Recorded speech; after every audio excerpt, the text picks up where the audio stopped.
guys. And 5, 4, 3, 2, and 1. Hey, we're on. Welcome back. You're not supposed to say 2 and 1, right? You're the production guy. Yeah. I say whatever I want to. Hey, look, this is what Clint Eastwood did. Everyone says, hey, you go action, cut. You know what Clint Eastwood does? He goes, go. I thought that was funny because then you're like, wait, you're not supposed to do that? Like what I just said. When I said, you look good, you go, no, you don't. And I go, yes, you do. He does whatever he wants to do. He's Clint Eastwood. Well, I mean, and I think we do whatever we want to do. I was coaching a basketball game one time, and I was yelling, time. And the referee would not, call timeout. Mm-hmm. And I started bitching at him. He's like, I thought you were saying you had time, to my players. Yeah. And I was supposed to say time out. Okay. Now, maybe that's reasonable. Maybe that's one that there is a little gray area. Like, again, for Clint Eastwood, let's say the actor is so Pavlovian conditioned to only hear action before their emotion kicks off that he goes, go. Yeah. And then Brian Dennehy's over there just sipping on his tea.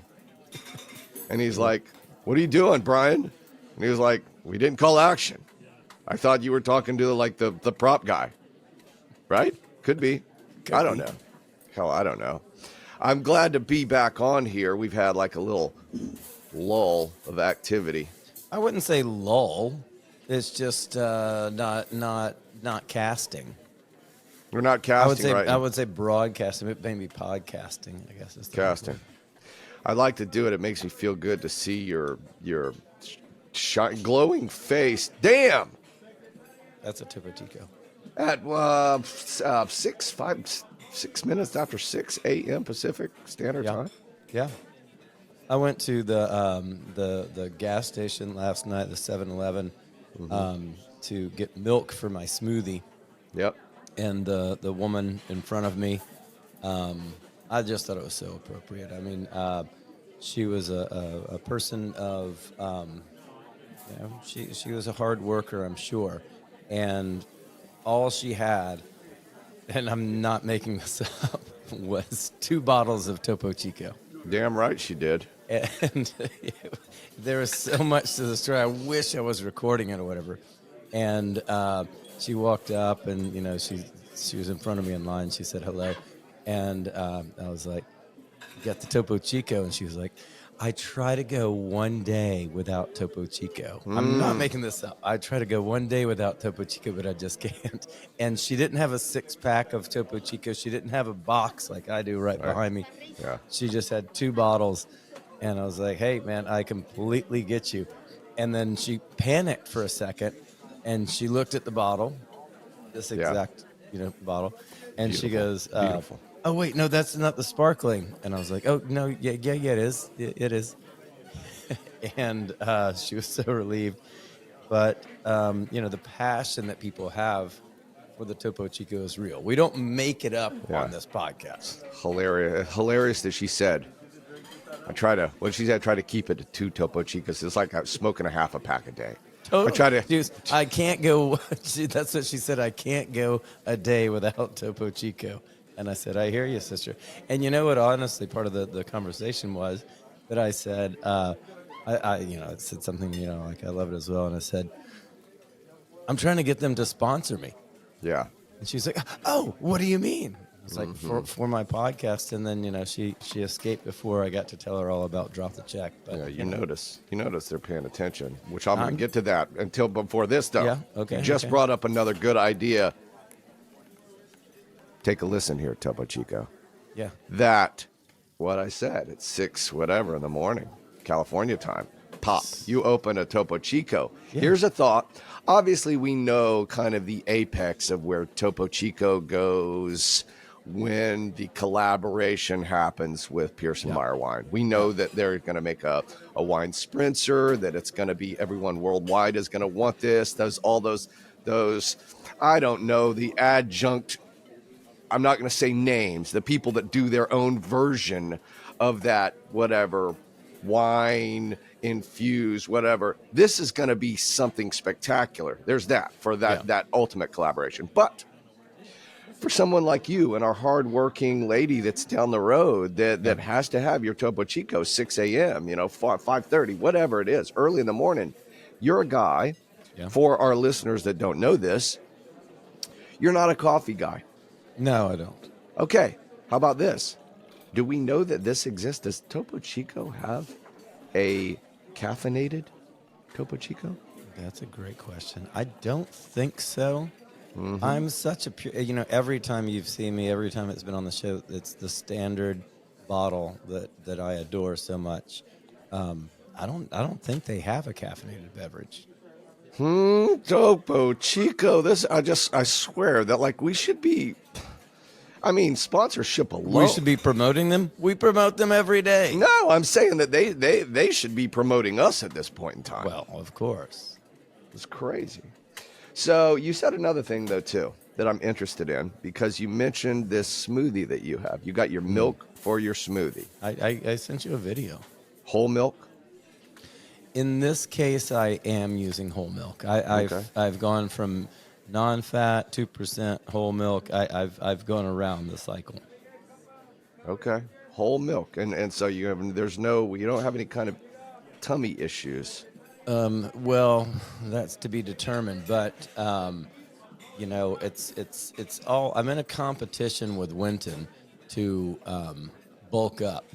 Okay, to bulk up. Yeah, and I wish I had it more witty. Winton has some sort of expression like you can't eat the weight or something like that. You got to drink it. Okay. Meaning there's no way, and my story. I have a super high metabolism, right? Yeah. If I'm going to gain weight, I have to consume 5,000 calories a day.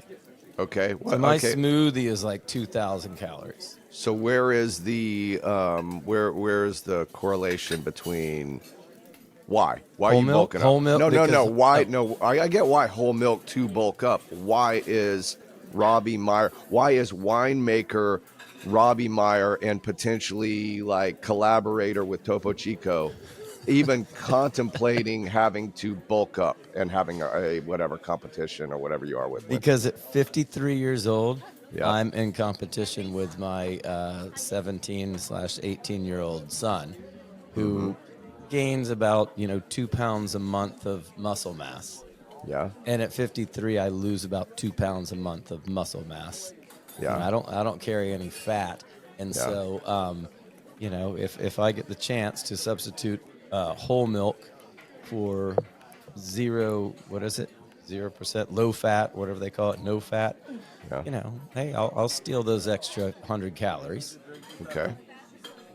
I'm still. I want to live a healthy lifestyle. There you have it. Okay, let me be. I don't want to interject. What I'm about to say, I try to apply to every aspect of my life. And when I say try, I will lean into try, because it's the hardest part to do this. Positive, whatever. So what I'm about to say is for my understanding. Mm-hmm. This has to do with, you have a kid that is 17 years old. Yeah. He's 17. He's gaining muscle mass. He's also his level of hormones and testosterone all higher. Yeah. Okay, so we're in a deal with Dad, who is at a different stage. Well, yeah, let's only use decline with regard to certain hormones. Yeah. Because you're gaining greater wisdom and you're gaining all this stuff. So yes, back to me, positivity. There is something in decline with hormone. You're changing. Everybody's evolving. So if you're trying to meet somewhere similarly with muscle mass, but at the same time you're saying trying to be healthy, do you feel? Yeah. And again, back to nothing negative. Do you feel that trying to meet him at the same place where his goal is and your goal maybe is somewhat of a law of diminishing returns? 100%. Well, for me, it is. I'm so diminishing returns, and he is gaining returns. So what are you trying to do? Are you trying to bulk muscle mass? If you're trying to do that, we know how to do it. You try to get to a same hormonal level of him, and people are doing that by giving themselves trin and Sure, of shit like course, that. you could do those kinds of things, but I'm just saying, I what it does for me is it's like inspiration. Yeah. It's like you if I didn't, Well done. hey, I'm proud of myself. I got no freaking belly. There Yeah, are a no, lot you of don't. 53-year-old men out there who can't run a 7-minute mile or do Completely. whatever, and so Yeah. I'm just trying to. It keeps me in the business. It keeps Yeah. me Very well done. going. So You did it. You said that. I'd rather try than not try.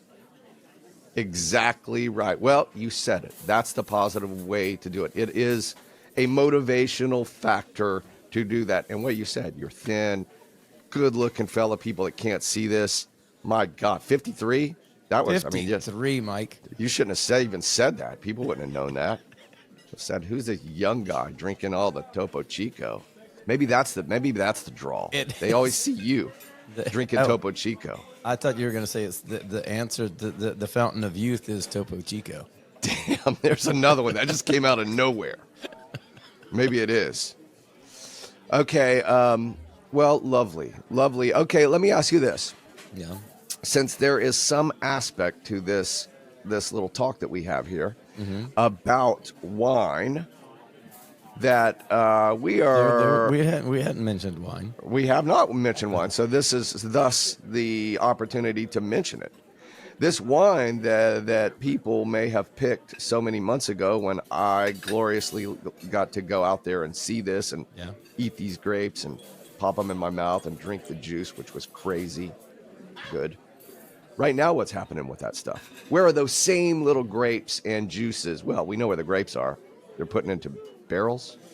What's happening? Well, we don't put grapes into barrels. You know how I'm a stickler for the words that we use. You Of course, 100% the grapes turned into juice. Yep. Which turned into wine. And well, has it turned into wine? Is it considered wine yet? That's a great question too. There's so many things to talk about. We have to declare, and that's the word we use. You declare juice into wine to the United States government, because that's when they tax you.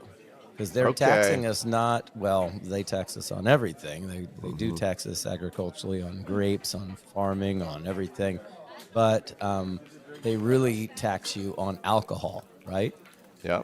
So they want to know when your grapes, your sugar, turned into alcohol. So we are allowed to declare it alcohol, declare it wine at some point. And so usually in January, we declare it as wine. Wow, this is tricky, and this is very interesting for me. Yeah. So now explain that again in terms of like at what point is it's taxed as alcohol, right? Right. Okay, so do we have like a committee? A government agency. It's called the TTB. It used to be called the BATF. Okay. Remember the BATF? Everyone remembers that. Now it's called the TTB, the Trade and Tax Bureau. Okay. And I have to report to the Trade and Tax Bureau quarterly. Mm-hmm. And they want to know when my juice, because it's already been stated, it's legislated that they're going to tax on alcohol. Okay. No one said that they're going to tax on grape juice. Sure. And so, that's when, whatever, it's not a matter of screwing up or whatever. They just want to know, how you got any alcohol on hand? Mm-hmm. And in September, I can go, no, I don't got any alcohol. I just got grape juice. No, it's delicious. You were there. Juice. You tasted it. It was Don't just drink grape it. juice. Yeah, don't Juice. drink it. It might make you feel funny. No, that's just the juice. I ain't got nothing on me, cop. I ain't got nothing on me. Okay. I ain't got nothing on me. So let's forget about just wine. This is throughout, capitalism, businesses trying to do the best that they can. Yeah. Is the idea to push? Are we trying to go as far out as we can before?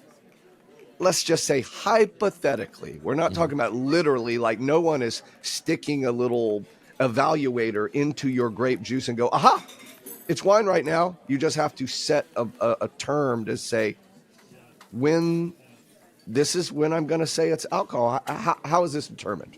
How is it determined that this is the day it happens? Well, because they don't understand the process, and there's just no time. They rely basically on our honesty. Okay. And the thing at the end of the day is they know that they're going to get me eventually because I Sure. have to put that grape juice into a bottle, Yeah. and and that's all tracked by the government. Like, when there's a bottle of wine, when it moves around the country, when it's Yeah. sold, Sure. they, because they're going to keep taxing me, and they still want, money ongoing. So at some point I have to come clean because Yeah. I'm going to put it on the shelf and say, hey, this is a bottle of wine. It's a bottle of wine. But Great. they they they want their money ahead of time. Yeah. So at some point I have to report that I changed it from grape juice into wine. Now, it would seem to me this is one of these great ones with me. This is a great subject because me, as the guy on Drop the Check podcast Yeah. that doesn't know about wine, Yeah. has these questions or thoughts on what I would think would happen with regards to business. Yeah. And it would be this. Yeah. That you guys collectively, as California winemakers that are picking roughly at the same time, we know that we have wines, grapes Yes. at different levels of sugar bricks, as we learned, Yes. right? Yes. And maybe I may say something wrong or whatever, but all of these things will determine our fermentation, perhaps, right? Yeah. And what level, like, this is going to become alcohol at this week, and this one will become alcohol this week. But there's a general average. Again, this is hypothetically from Yeah. my point of view, that what wouldn't to make it fair across the board for all winemakers, you'd have some kind of governing board that says, hey guys, that we picked this year on this date in the calendar, we're going to say this is the day that it becomes alcohol, and they can tax us all, and we're all on a level playing field, that we're all getting taxed this day forward. Wouldn't that be lovely? That, I mean, look, I'm the guy that knows nothing. I'm just guessing. No. That makes some sense. And there are around the world. There's every country, and sometimes even regions have their own governing body, and Okay. there's all kinds of crazy regulations because that's the way humans are. In Europe, they can have regulations on the farming itself, how much you can water, what work you can do, when you can start harvest, when you can complete harvest. And it is actually better in the United States of how they regulate grape growing and wine production. But let's say you said this is when it's wine on February 1st. Well, why they want to know when it's wine is because they want to tax you on it, right? Correct. And so I could be a guy over here who is still fermenting my juice. Something went wrong, and I don't have that grape juice declared as wine yet because it's not wine. It's still fermenting or Fair whatever. enough. Sure. And I don't know if that's a failure in my fermentation. I can't make it into wine. Why should I be taxed on it? What if it Right. never goes to market? That's So right. therefore, they allow you that opportunity to say, "This is juice. This is wine." Right. It's fair enough in I that got way. you. Okay. But it's one of Yeah. these weird things. But I think the grander picture, what I'm thinking about, is what I was just explaining to someone this morning, is cash flow in this wine industry. And everyone loves to complain that like with Pearson Meyer wines, our Cabernet Sauvignon is $120 a bottle. And like, Yep. that's so expensive, and you're crazy. It's because everybody wants your wine, and so you're just making tons of money off that. The pennies that I make off of $120 bottle of wine is silly. I mean, Yes. it's like how much it costs me to produce that bottle of wine. Right. From the farming of the grapes to the production of the grapes. It's not like, everyone wants to work for free. It's not like, Sure. the vineyard workers are dancing around, like in the movies and just Yes. playing and what people want to Right. get paid, right? And Yeah. then of course the government wants their share. And the price of glass bottles that you put it in is going up, and corks and capsules and labels and you name it. What about, okay, now we've made the wine. I was just paying trucking bills the other day, warehousing bills, shipping it across. Mike Anderson's in Atlanta. I'm in California. You want a bottle of wine? Oh yeah, no problem. Let me ship it to you. That's only $32. Right. And it's like Yeah. it's never ending. And Sure. so yeah, I mean, I have a bunch of wine in the warehouse, and I have $0 in my checking account. Yeah. Well, you know what? It's like this. And I food to go to the restaurant that has quality, more Yeah, closely sourced yeah, ingredients that are good ingredients, we might not have the hang up to pay whatever it is, yeah, $20 yeah, for the hamburger, yeah, right? yeah, And then you could go to the fast food chain yeah. that is making mass amounts in the distribution lines and all of that, or it's similar there, right? Yes, yes, yes, yes, and I also don't want to denigrate that Yeah. uh, Okay. with quick service food and whatever. It's just a different ball game. And also, like, Mm-hmm. with wine, I don't disrespect the $10 bottle of wine, the $15 bottle of wine, the $20 bottle of wine.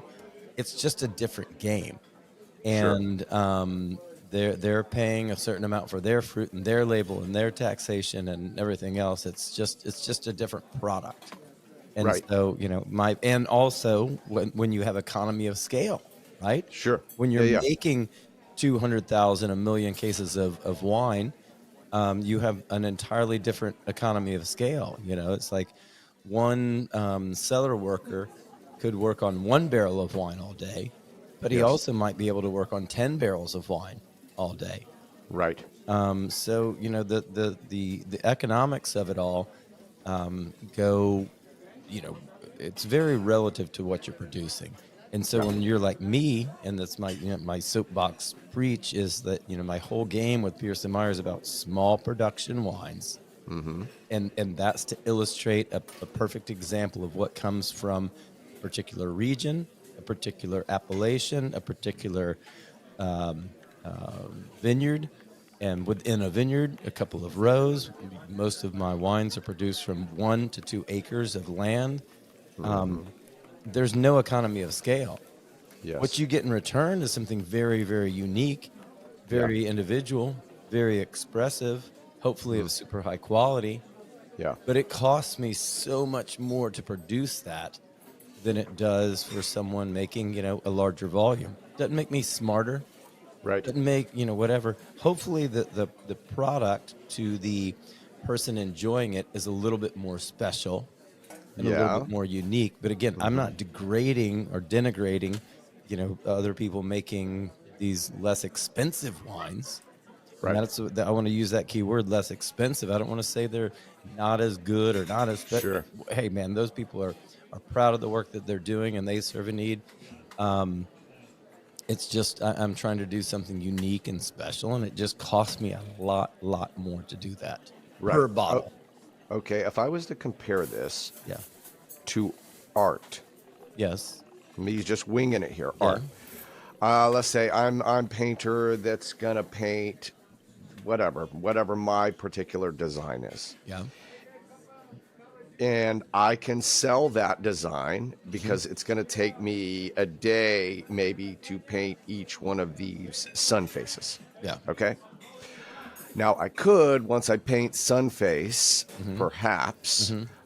make prints of Sunface and Sure. sell them cheaper. But my hand painting of Sunface, I'm going to Hmm. sell at a Hmm. higher cost because it takes me all day to do it, and then my Hmm. paints and this and that.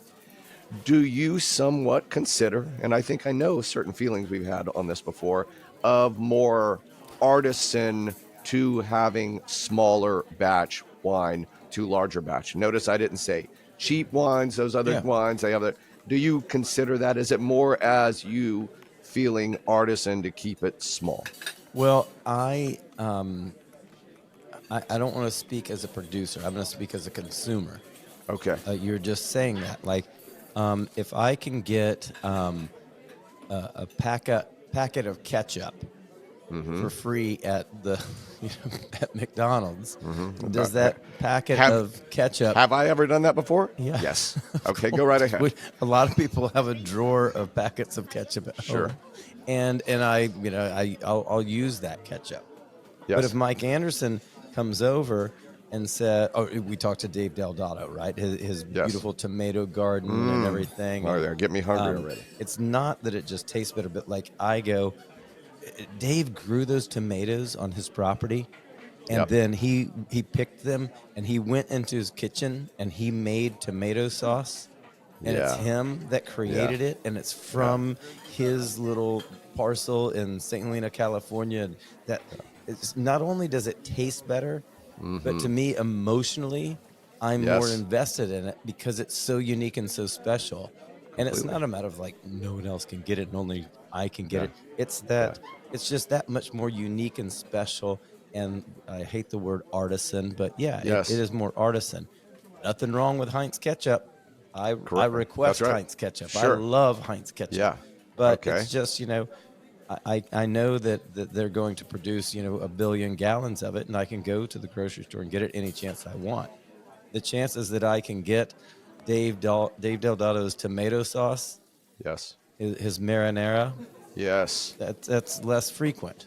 And I you're- enjoy it that much more, and I would be willing to pay more for it. Yes, And you're getting me turned on by this. Go ahead. and at the end of the day, think about that. Think about how much money it would cost Heinz to produce a packet of ketchup Yeah. versus how much it actually cost Dave Delgado to produce his jar of homemade marinara. I mean, good Lord, his jar of homemade marinara probably cost him $200 to Yeah, here we go. Hey, Dave. Dave, are you listening today? I mean, Here's- that's the thing. There's a thought on this. That is how much of this which we were talking about, the not necessarily quality, because the quality is to what you said, small batch, and his tomatoes and his marinara that's coming right out of this tiny little garden, or your wine that is this parcel of land that you're, just very small, having your hands into this. The end product, though, what you said, Heinz ketchup versus Dave Delgado at the Delgado winery, the ketchup that he may make, or the marinara sauce right there. How much of this is perhaps our enjoyment of it, the like of it, psychological? Yeah, Like well, the food in your own garden. I got you 100%. It is, it's some percentage, whatever, and I hate to break it down like that. Say it's 50% quality. I mean, we Yes. agreed that love Heinz ketchup, Yep. but Dave Delgado's marinara is just not even the same product, right? I mean, it's just a nicer, better, quality thing. Sure. But there is a lot. You talk about the artwork. There's a lot of the emotional connection that's very important. Yeah. And I don't know if the right word is like that's what I sell, but that's what I tell people about. Like when I produce my Pierce and Meyer wines, it's like, hey, buy it or don't buy it. Yeah. But if you want really the value in it, Yes. it's the fact that why buy Pierce and Meyer versus any other Chardonnay or Cabernet out there? Yeah. Because I made it. Yeah. And Okay, because well, there's only so much from that Robbie Meyer made from this piece of land from this region. It's just there's special to it. And when again, it's better for me to speak as a consumer. That's exactly what I do. That's where I find my value, Sure. whether it's in wine or art or whatever. It's the uniqueness of it, the Yes. individual element of it. It's the same thing, like with people when they love music, and you hear this all the time. It's like everybody wants to be the first person that downloads that stream. Yeah. I found the band. And then, it's annoying to me when people do that, and then the band becomes big, and then the original guy goes, I don't like them anymore. They sold out. Yeah. They didn't sell out. It's just That's right. everybody, discovered them, and Sure. that's another huge difference with Yeah. that type of art. Like in music, Hmm. it can be, in some ways unlimited. So, That's right. but um, that's But the deal. I got one for you, not to go on a tangent, but you know what? This is leftovers, right, Mike? I mean, we can just this go and talk about whatever the hell we want to. this is what we do. And this is exactly what I get excited about. So, our near future guest, I don't even Hmm. know if you and I discussed this, but I mandate that he be on the show, is the artist Stan Mullins out of Okay. Athens, Georgia. Fantastic. He is known as the sculptor of the Vince Dooley sculpture outside of the stadium in Athens, Georgia. Um, and if you're a UGA fan, everybody knows who Vince Hmm. Dooley is, the famous coach. But if you don't know him, I think most everyone in the world knows Martin Luther King and Jimmy Yep. Carter and Yes. so many people. And my childhood neighbor and friend Stan is the artist of all these great sculptures and things around. So when I was in Athens last week, Hmm. call him up and go by his studio. I'm with my sales rep in Georgia, and I was like, "You don't even know you are in for a treat." And you go into Stan's studio, and man, I wish we could do a podcast from Stan's studio. I should have Maybe we can. traveled with Right. my equipment, Yeah. but there's no way you couldn't film it. You can't put it on paper. You go into a studio, and it's a massive space, and Stan's so humble, and you're just walking around, and he's trying to explain to us, like, the what he's working on or whatever, and Chris, my sales rep, is like, nudging me to the side, and he's like, is that Martin Luther King over there? Is that Jimmy Carter? Is that Lady Godiva? Is that, whatever? And it's like this studio with all this work going on, and it's all beautiful. It's all Yeah. amazing. It's all unique. But then you really get to see his Hmm. artistry, Yeah. and it's like art in motion, and you can see, and I drive him crazy because I want to ask all the questions about. It's kind of like you saying, "What is this wine? Why is this juice turned into wine?" I go around the studio and go, "Okay, this is clay right now, right? You're Hmm. sculpting this into clay, and then you're going to form that into bronze." And he's like, "No, no, no, wait. You've missed like 10 steps in the process or whatever." Yeah. So it's not even just how beautiful these things are and how Yeah. stunning and how intricate. It's the whole process. Yeah. And it's like, you talk about, like, how could you make any money? You can make a Barbie doll Hmm. and throw it into a plastic mold and make 12 million of them That's right. instantly. Hmm. Or you could start out by hand and carve a human being, a form, and out of clay. And it's just the uniqueness and the specialty and the thought that goes into it. Yes. I mean, that's another thing, is the craftsmanship of, the what you see in that unique piece of artwork is someone's human emotion going in and touching that and It's creating it. It's special.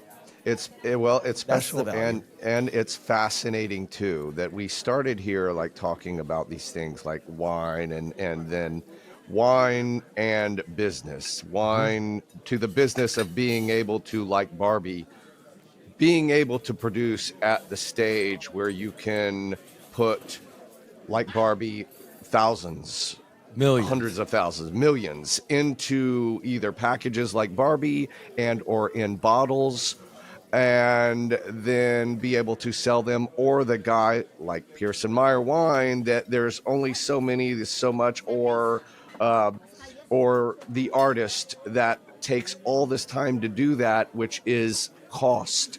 Hmm. That is just cost until you can be able to market them. Hmm. And it's funny that this is why so many artists are the whole starving artist, Yeah. right? Yeah. Until that moment in time that whatever clicks, The name happens, which we always use this fictitious label artist, Sergio Buboni, that everyone says that is XYZ artist. This is Stan. This is Robbie Myers, Pearson Meyer Wine. This is the Monet of so and so. And at that moment in time, where more people desire that, similar to what you even said about music, the guy knows it. It's like he owns that piece of art. Yeah. Everyone has that piece of art, and he says he's a sellout. He's not. It's a very interesting thing that, like, sometimes as the artist, you don't have control over it. You know, you're either cost doing your work, and it's not lucrative or Yeah. even sustainable at times, Yeah. right? Yeah. And then it clicks over Yeah. to, it's fascinating to me, like, when is the moment in time that happens? Is that luck? Is that work? Is that, because as an artist, you just want to produce, but you may not have control over marketing and Well, getting your things to that point. I think you're absolutely right. And there is a difference between an artist and a businessman. Yeah. And there are some artists who are businessmen, and some do well. There's some artists who are businessmen and don't do well. Yeah. But the artist that I appreciate most is someone like Stan.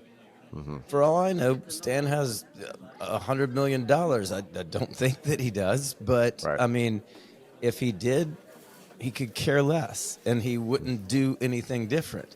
If he is, behind on his mortgage, he wouldn't care less, other than he would be going, shit, I need to buy a piece of granite that's or marble from Italy. That's this block that's going to cost me, $100,000. I need to get $100,000 to buy Yeah. that piece of marble.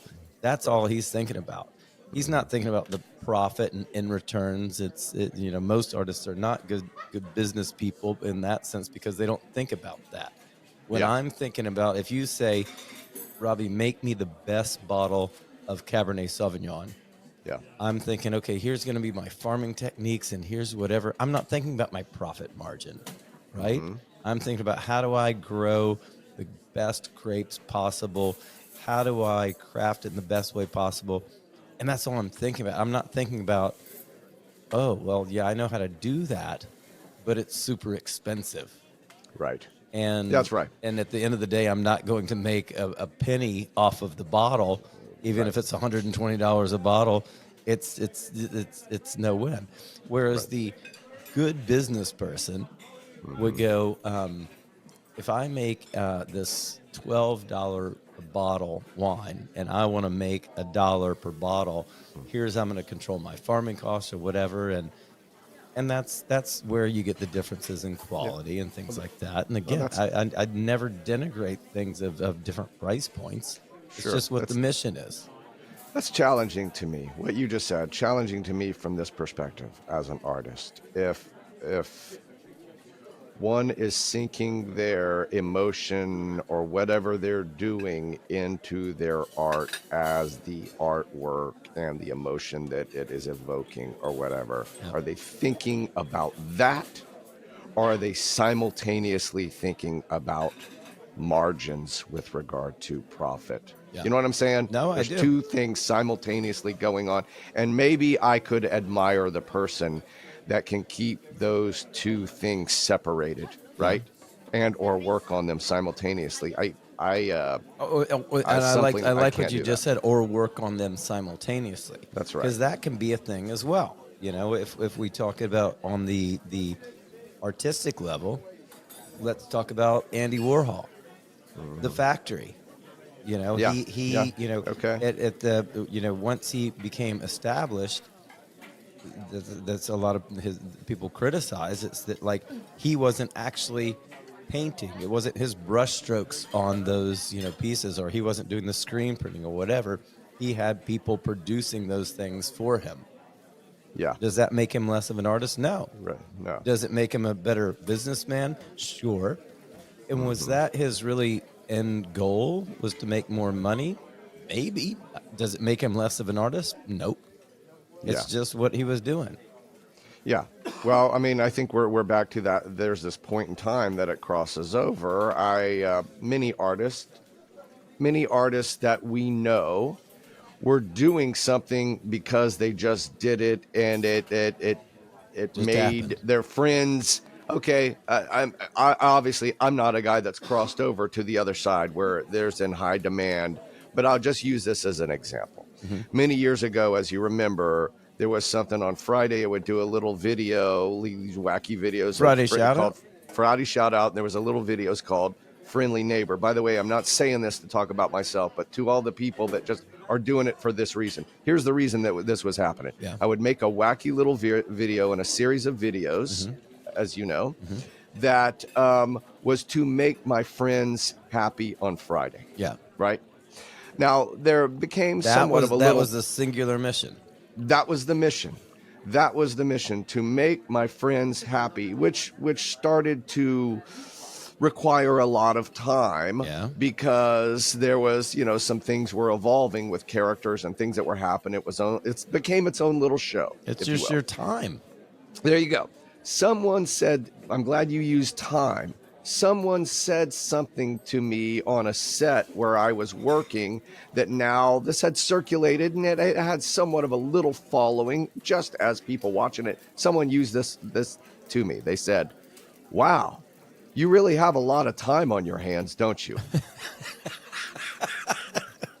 Right? So insulting. It really kind of was, but it made me contemplate. Now that person could be right for me, because there was nothing lucrative coming out of that. Lucrative outside of it was making my friends happy. Yeah. Now somebody, though, there is the guy.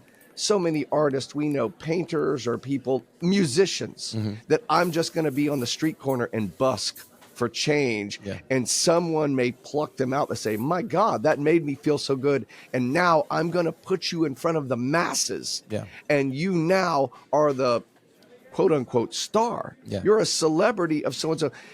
They weren't trying to do that. Yeah. They just wanted to be on the street corner. Maybe they could have been happy playing for the rest of their lives 100%. on that street corner. Yeah. Right? Yeah. So it's a really complicated situation of remaining the artist to try to push an emotion, whether that's music, painting, making your wine, Yeah. right? And then the crossover to be, I simply can't do this anymore. How many artists have have said, I can't do it anymore because I at can't this afford- stage of my life, I just have to. Here we go. We can't afford it. go into that I mean, office. I would say 99%. The people whose artwork out there, I mean, that's the thing. And this is not like new news. We haven't discussed a new topic here, but the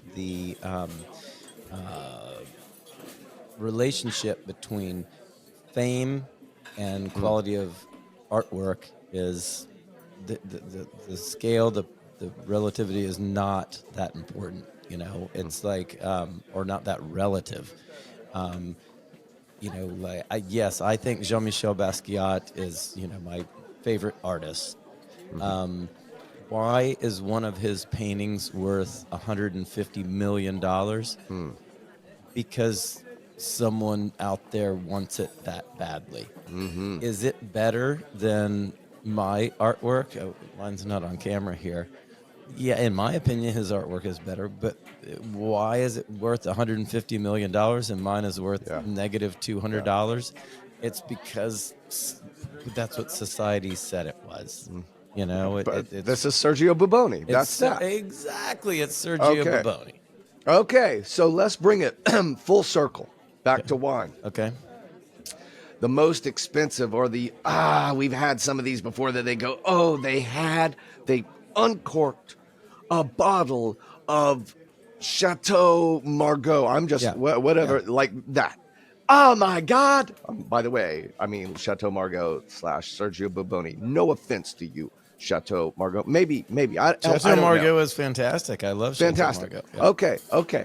But there's that. But now I go down to the grocery store down the road, and I see a row full of bottles, top to bottom, that that we run into if we did blind taste tests. Now, maybe this Yeah. episode right now segues into another where we Yeah. can do this. Yeah. The blind taste test, right? Mm-hmm. With nobody knowing the label, knowing the name, having their friends around to tell them, ooh, this is their own personal opinion. Mm-hmm. The feelings, your feelings as a guy that drinks a lot of wine, and you even said in this episode right now, a $10 bottle, you're fine with that. Heinz ketchup, Dave Deldado's ketchup. Do you think it would be so remarkably different that we could do this and someone could differentiate between A, B, C, or D? Yeah, 100%. Okay. And but I mean, it's not quite that simple. Number one, is I'd have to even look up how much a bottle of, current release Chateau Margaux would go for right now, or certainly like if I bought a 1982 Chateau Margaux, it would be, many thousands of dollars. And if I go buy a bottle of Jolgot, Cabernet, would it be $18 or whatever? Yep, that's a huge different price. Could you tell the difference? Absolutely. But within the Chateau Margaux price range, is it worth, $1,600 a bottle currently, whatever the price is? To me, no, because I can't afford it. Maybe someone else, maybe. Is there an $18 bottle of wine that's good? Yep. Is there an $18 bottle of wine that's bad? Yeah. Sure. And so can you tell the difference? Can Mike Anderson tell the difference between a great wine and a not so great wine? Absolutely. But I used to work for, he's a friend of mine, and he used to like to do blind tastings. And he didn't want to, you'd have 6 bottles of wine in front of you.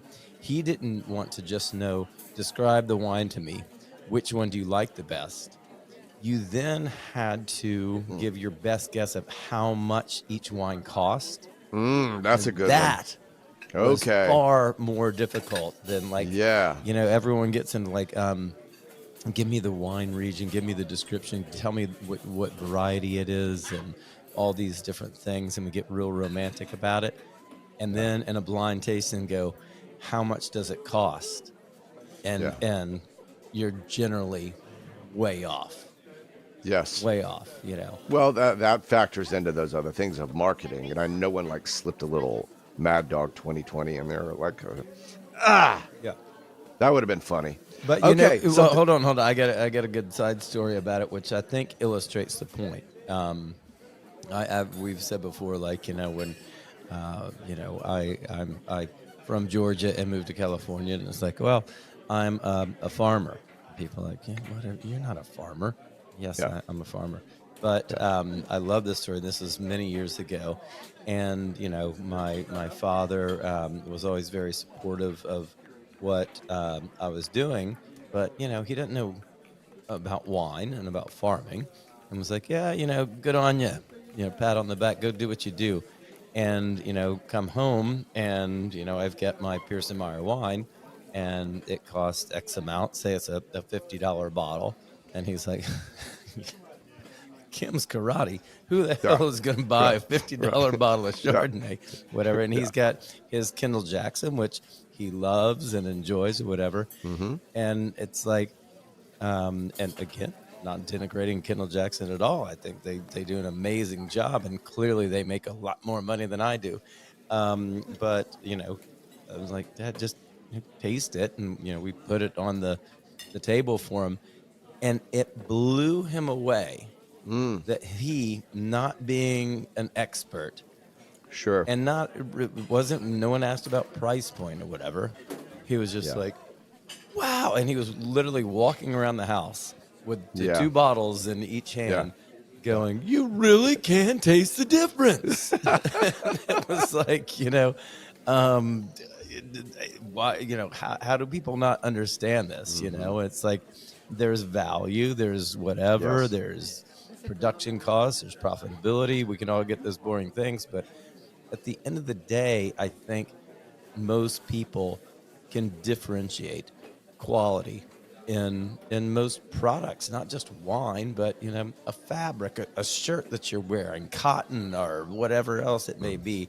People can perceive differences, and we're just so caught up in relating that to price. I think the price should become later, because then it's a matter of, well, what you can you afford? But That's right. I can say, as the guy on this podcast who doesn't know, who's not the expert, and again, what one likes is preference as well, as your dad is, like who his Kendall Jackson and his experience that he had with Pearson Meyer Chardonnay. Yeah. I can say that the Pearson Meyer Chardonnay is the best. And let me roll this into something.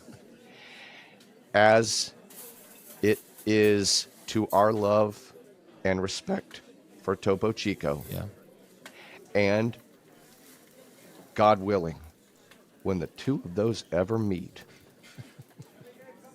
I don't know what's going to happen.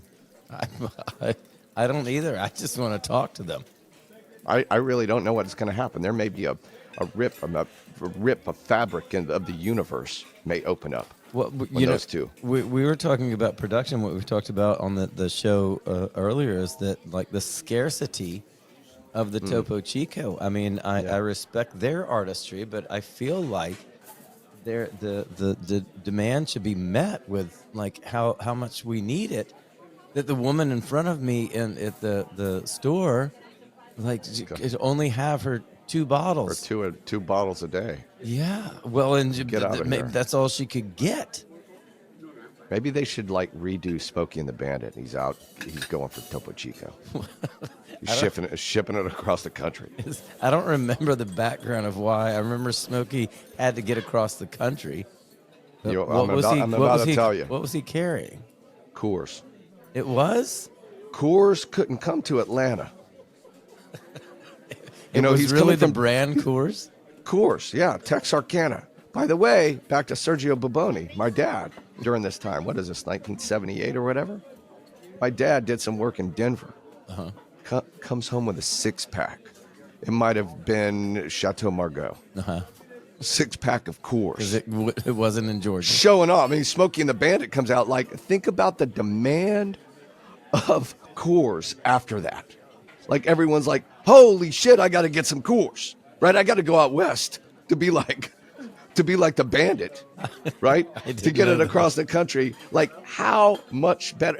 My dad was like, to his friends next door, Dick Anderson, Dolan Matthews. Yeah. Oh my God, look what I got. I got a 6-pack of Coors. Woohoo!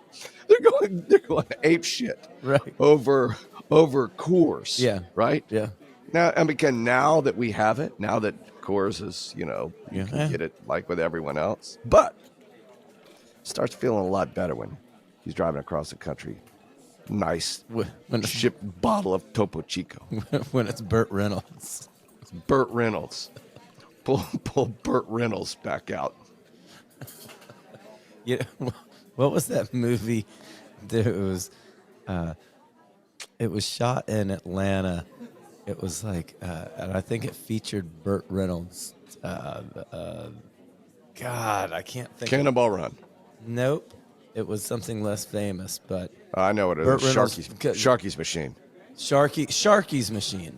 That's it. Sharky's Machine. Come on, man. Yep. That's exactly it. Yeah, it was huge. To me.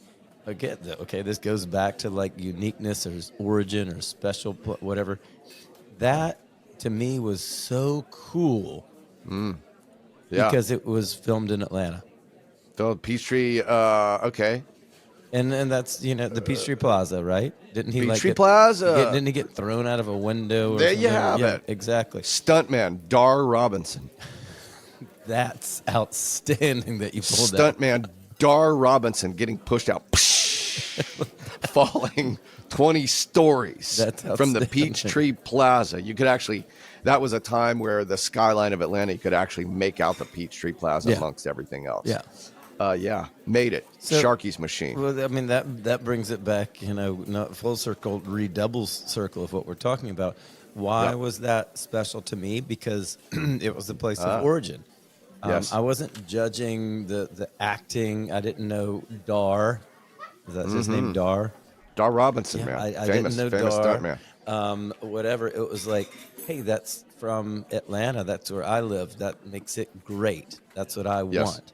And like, Yeah. people like when I talk about wine and that, I'm from Georgia and all of our friends from Georgia, they'll like kind of laugh and shrug their heads and they'll I won't even use names of wineries in Georgia because again I don't want to denigrate them. They'll go, oh, yeah, that so and so, and it's Yeah. like, why are you making fun of them? It's not like those people don't know how to make wine or don't know what they're Sure. doing. They're making that wine from where they're from and where that's grown, and that's the product that comes from there. And why do they sell? Why are they successful for that winery in North Georgia? Because people want it because it's from there.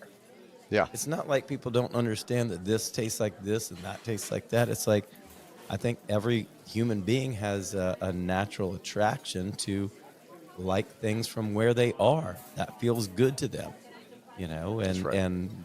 the artistry in that comes from, okay, don't compare that wine from North Georgia to Chateau Margaux. Maybe you can compare it to the winery next to them. That's the Yep. fairest thing, Yep. that now that's where the greatest artist comes from, is like those two neighbors who makes the quote unquote better wine. Sure, you can evaluate that and judge that, but it's not based on price point. It's not based Right. on overall perception of quality or something. It's just like, hey, where is it from? What did you do? That's right. I guess. And is it good? Do I like it? Do I like it? Is it good? Is it good or do I like it? Two separate things. Hey, I've got an idea, Mike. Yes, sir. On the Drop the Check podcast, Yep. why don't we discuss things like that? And we're never going to get the answer, but through our guests, maybe we can discuss that with them. What if, here's a great idea. What Okay. if we created a conversation dialogue, kind of like if you were at a restaurant having lunch with your best friend or your best hero? Yep. And that best hero might be a winemaker, or it Yep. might be a chef, or an artist, as we talked about. Okay. And you try to discuss, what their motivations were, what their fame was, what their lack of fame was, what they think is great quality, what not. What if we created a podcast based on that? How about that? What would we end up calling the damn thing? We could call it like something like Drop the Check, but let me tell Okay. you this much. Yeah. It would cost a lot to produce that. Yeah. And you'd need some sponsors. Okay. That's a great point. We need some sponsors. Let's talk about these things. Okay. Let's talk about what we can get with Topo Chico and the collaboration with Pearson Meyer Wine. Perhaps one of the best wines in the world. Look out, Chateau A Margaux. very, very good. Very, very good wine. But to do this, sponsors, right? Yeah. Look out there. We need sponsorship. So if you're looking to have a greater voice for your company, or you just like what you're hearing, right? Come to Drop the Check podcast. Come to Drop the Check and look us up. Communicate with us. Tell us what you want to hear, Yeah. and we'll try to provide that for you. We'll do it like the Friday shout out back in the old days. Yeah. Every week, what we're going to try to do is make you happy, right? Bring some joy to your life. For the people, by the people. There you go. Yeah, let's collectively do this together. I like that. I like it too. I think, what we need to do for the Drop the Check podcast is get, what is it called? The Patreon thing, or We're doing it. Already doing it. You're We're already doing today. it? Okay. No, we're about to do it today. well, let's It's, do it right. Yeah. I mean, but It's happening right I don't now. know how that's done, but I mean, I Yeah. think that we do have one sponsor of the show, Pearson Meyer Wine, Pearson Meyer, a very, very, very good, very good wine. So I'll tell you this right now, Mike. If you set up like a Patreon type of thing, I think that it's Pearson Meyer already sponsors the show, but you get people to subscribe, become members, whatever you call that, be Patreons.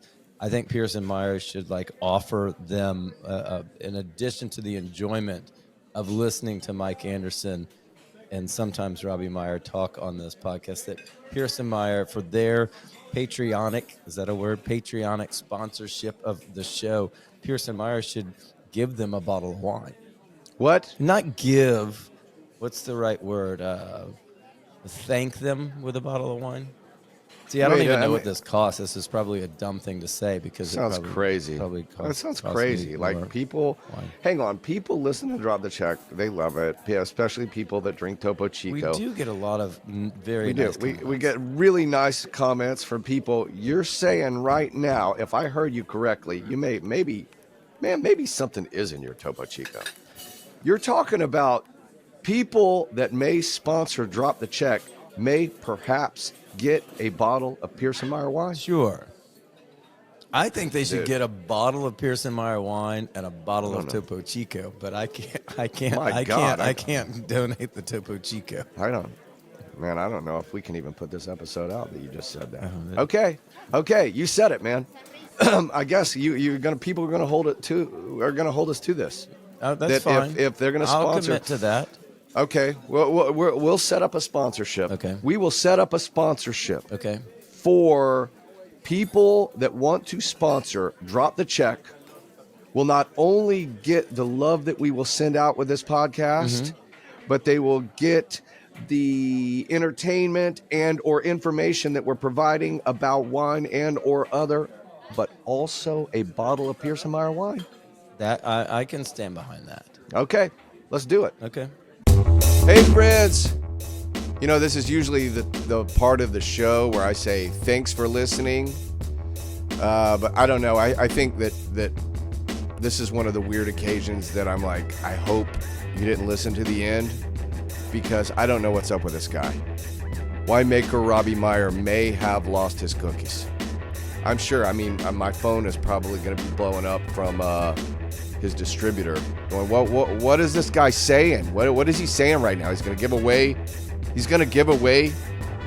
some of the best wine on earth? Is he crazy? What's up? Check what's going on with him. Check his potassium levels. But he says this is what we're going to do. So, as we figure out how to do this, please stay tuned. He's holding to it. Stay tuned to next week to figure out how sponsorship is going to gain you a bottle of Pearson Meyer wine, a very, very good wine. Please also follow us at Drop the Check Podcast on all your podcast streaming services and on social media, Drop the Check. For Robbie Meyer and Drop the Check, I'm Mike Anderson. This is crazy. I'll see you next week. Let's see what happens.